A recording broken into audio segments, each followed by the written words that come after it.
Bumili guys ang aking husband ng ayan, mani na ganito. Gasong muna natin at pakuluin natin. Ayan, at i-drain natin.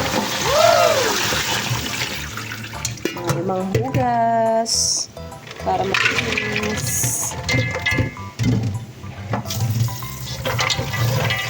Tapos, pagpapakuluan, lagyan natin ng salt.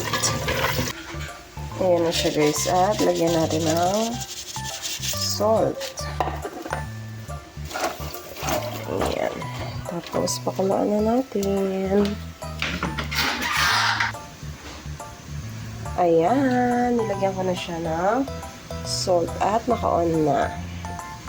See you later pagkaluto. Ayan guys, luto na siya. Wow! Usok-usok pa. Bagong luto. Try natin yung isa. Mainit. Hindi ko siya in-overcook. Masarap kasi pag hindi overcook.